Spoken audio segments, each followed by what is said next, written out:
আসসালামু আলাইকুম বাইক প্রেমিক বন্ধুরা, আপনাদের সবাইকে আমার নতুন ভিডিওতে স্বাগত জানাচ্ছি। আপনারা ইতিমধ্যে আমার NX200 বাইকের একটা ছোট্ট ইমপ্রেশন ভিডিও দেখেছেন। তারই ধারাবাহিকতা আজকের এই নতুন ভিডিওটি আপনাদের সামনে নিয়ে এসেছি। আপনারা অনেকেই জানেন যে আমার এর আগে Honda X-Blade FI ABS এবং পরবর্তীতে Hornet 2.0 বাইকটি ছিল। সো অনেকেই বলেন যে আসলে যে Hornet 2.0 এই বাইকটা আর সবই একই রকম, শুধুমাত্র কিট লাগিয়ে এটাকে NX200 নাম দিয়ে বাজারে ছেড়েছে। আরে ভাই না, সে ব্যাপারটা সেরকম না। হর্নেট 2 ছিল সিঙ্গেল চ্যানেল এবিএস, এটা কিন্তু ডুয়েল চ্যানেল এবিএস, মানে সামনে পেছনে দুইটাতেই এবিএস আছে। এবং ব্রেকিং কমফোর্টটা হচ্ছে, যে ব্রেকিং পারফরমেন্সটা হচ্ছে হর্নেট 2.0 থেকে ফার বেটার। এরপর এটাতে টিএফটি মিটার রয়েছে। হর্নেট 2.0তে ছিল হচ্ছে ডিজিটাল মিটার। এই টিএফটি মিটারে আপনি আপনার সব ধরনের ইনফরমেশন এখানে পেয়ে যাবেন, যেটা খুবই হেল্পফুল আমার কাছে মনে হয়েছে। এবং এই টিএফটি মিটারের নিয়ে একটা বিস্তারিত ভিডিও আমি সামনে নিয়ে আসবো ইনশাআল্লাহ। এরপরে এটার মধ্যে নাকেল গার্ড দেওয়া হয়েছে এবং নাকেল গার্ডের সাথে হচ্ছে আপনার ইন্ডিকেটারগুলো লাগানো আছে, এবং এই ইন্ডিকেটারগুলো হর্নেট 2.0তে যেরকম ছিল এখানেও সেরকম আছে।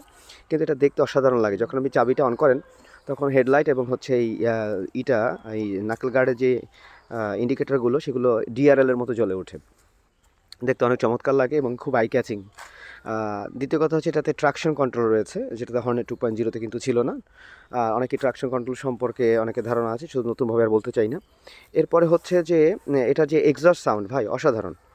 হর্নেট 2.0-র এক্সস্ট সাউন্ড থেকে এটার এক্সস্ট সাউন্ডের যে টিউনটা, সাউন্ডটা একটু গভীর এবং একটু বিট দেয়, মনে হয় বেজি বেজি সাউন্ড, এবং শুনতে খুবই ভালো লাগে। আর এটা আমি তো হর্নেট 2.0 প্রায় 6-7 মাস চালিয়েছি। আমি পার্থক্যটা ধরতে পারি, সেটা হচ্ছে যে হর্নেট 2.0 থেকে এটার ইঞ্জিন আরও বেশি রিফাইন্ড এবং আরও বেশি স্মুথ। যারা চালাবেন, কারো কান কথা না শুনে একটু চালিয়ে দেখবেন, তাহলেই বুঝতে পারবেন আমার এই কথার সাথে এবং এই গাড়ির ইঞ্জিনের সাথে মিলে কিনা। এরপরে এটা যে গ্রাব রেল রয়েছে ভাই, এই গ্রাব রেলটা হচ্ছে আপনার হর্নেট 2.0 থেকে একটু চওড়া এবং একটু বড়, দেখতে ভালো লাগে। আর এটা তো ডুয়েল পারপাস টায়ার রয়েছে, যেটা কিন্তু হর্নেট 2.0তে ছিল না। হর্নেট 2.0তে অনেকেরই অবজেকশন ছিল যে একটু স্কিড করে, বাট এটার ব্রেকিং পারফরমেন্স চমৎকার ভাই, এক কথায় অসাধারণ।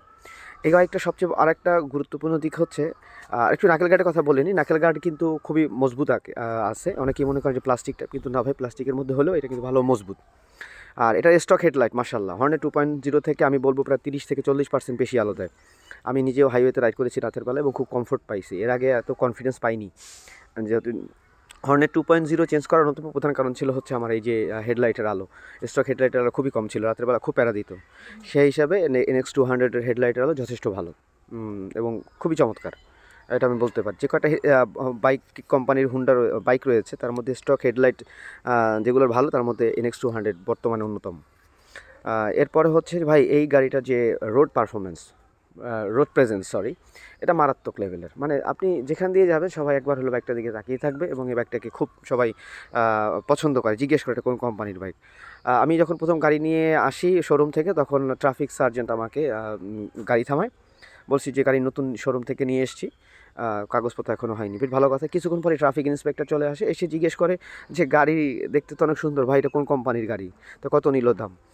সো উনি কিন্তু কাগজপাতির কথা জিজ্ঞেস না করি আগে শুরু করেছে হচ্ছে গাড়ির কীরকম দেখতে, বা গাড়ি কত দিয়ে কিনেছে, গাড়িটা দেখতে ভালো লাগে, উনি নিজেও একটা নেবে।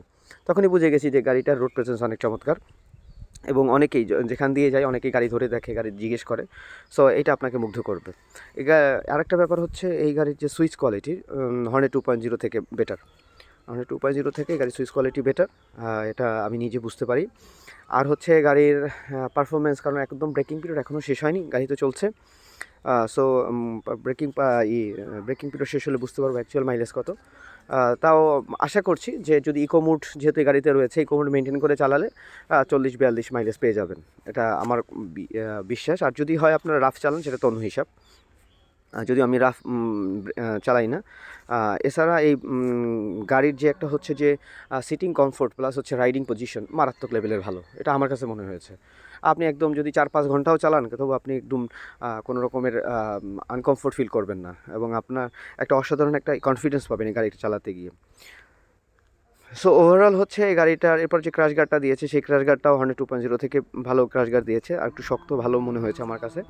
আর গাড়িটা একটু বাল্কি মনে হলেও এই গাড়িটা হচ্ছে আপনার যখন চালাবেন তখন একটা অন্যরকম একটা রাইডিং কমফোর্ট, রাইডিং কনফিডেন্সটা আপনার অন্য লেভেলে চলে যাবে, যেটা আপনি কিন্তু হর্নেট 2.0-তে পাননি বা পাবেন না। সো একবার হলেও যারা কারো কান কথা না শুনে গাড়িটা একটু চালিয়ে দেখবেন, তাহলেই বুঝতে পারবেন যে আসলে আমার এই কথার সাথে এই গাড়ির পারফরমেন্স অনুযায়ী কথাগুলো মিলে যায় কিনা। ভাই নতুন আরও কোনো ভিডিও নিয়ে ইনশাল্লাহ সামনে চলে আসবো, এবং মিটারের একটু ডিটেলস নিয়েও সামনে চলে আসবো যে মিটারে কী কী আছে। আর হচ্ছে একটা রাতের বেলা দেখাবো যে হেডলাইটের পারফরমেন্সটা কেমন থাকে বা হেডলাইটের আলো কীরকম দেয়, তাহলে আপনারা হেডলাইট সম্পর্কে একটা ধারণা পেয়ে যাবেন। সো ওভারঅল বলতে পারি যে আলহামদুলিল্লাহ খুব ভালো একটা বাইক আপনাদের সামনে নিয়ে এসেছে কম দামে 3,15,000 টাকায়, যেটা আমার কাছে ভালো মনে হয়েছে। সো আরও কিছুদিন চালাই বাইকটা এনজয় করি, তখন আরও কিছু আপনাদের কাছে বলতে পারবো। ততক্ষণ পর্যন্ত আসসালামু আলাইকুম।